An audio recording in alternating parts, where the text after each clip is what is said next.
Assalamualaikum warahmatullahi pada pertemuan hari ini, sebagai materi selanjutnya kita mencoba membahas tentang teori portofolio. Ya, kita coba lihat di share screen-nya. Teori portofolio ini merupakan penopang daripada manajemen portofolio. Ya, selain ada teori portofolio juga dibahas tentang teori pasar modal. Teori portofolio sendiri di sini membahas tentang pengembalian yang diharapkan dan resiko yang akan diterima, ya, apabila portofolio itu sudah secara optimal diperjualbelikan gitu ya di pasar modal maupun bagi pemilik portofolio itu sendiri.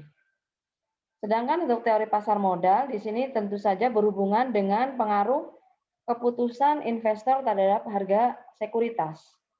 Juga menunjukkan adanya hubungan ya yang seharusnya terjadi antara pengembalian dan risiko sekuritas jika investor membentuk portofolio yang sesuai dengan teori portofolio itu sendiri.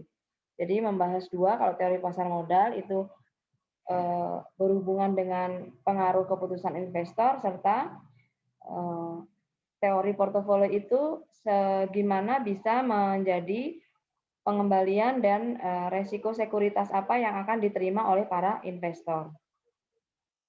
Untuk portofolio yang efisien dan optimal di sini ya memaksimalkan pengembalian yang diharapkan dari investasi dengan tingkat resiko tertentu yang dapat diterima tentu saja adalah portofolio yang efisien.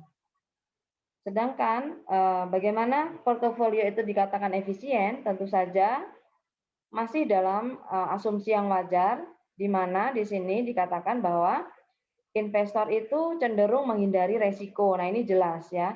Kalau misalnya itu memang berisiko tinggi, tentu para investor itu enggan untuk melakukan atau menggunakan teori portofolionya. Tapi kalau misalnya risikonya rendah tapi tingkat pengembaliannya lumayan misalnya ya, itu pasti akan dipakai oleh investor. Nah, itu udah hukum dalam berdagang ya. Selanjutnya jika membeli beberapa pilihan portofolio yang efisien, maka yang dipilih portofolio yang optimal ya. Jadi semuanya efisien nih misalnya ya. Tapi investor ini harus menilai bagian ataupun unit mana yang bisa dikatakan bisa maksimal atau optimal. Ya, dalam arti misalnya kalau sama-sama portofolio itu memberikan keuntungan 3 juta misalnya ya, dari 3 juta itu yang paling optimal, yang bisa memberikan paling optimal yang mana? Optimalisasi itu dinilai dari pergerakan daripada portofolio di pasar bursa misalnya ya. Jadi yang optimal lah yang akan diambil. Jadi kalau walaupun keuntungannya 3 juta tapi statis itu tidak menunjukkan efisiensi yang baik ya. Dan itu jarang dilirik oleh para investor. Selanjutnya di sini tentu saja berhubungan dengan kurva indifference ya. Fungsinya di sini lebih kepada kapan itu pengembalian dan risiko yang akan ditanggung oleh para investor. Juga kurva indifference ini menunjukkan kegunaan daripada portofolio itu sendiri. Nah, untuk di sini adalah tingkat risiko ya. Tingkat risiko semakin ke sini semakin tinggi.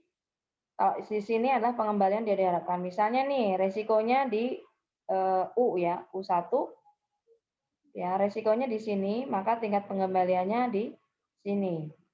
Ya, ini masih di risiko yang akan lebih tinggi ya. Kemudian apabila di sini kegunaannya juga meningkat ya, maka di sini juga resikonya pun juga lebih tinggi dan pengembaliannya juga meningkat.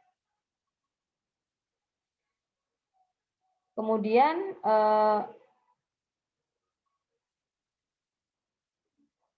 dilihat di sini misalnya untuk slide selanjutnya adalah keterangan kurva indifference ya. U ini adalah tingkat pengembalian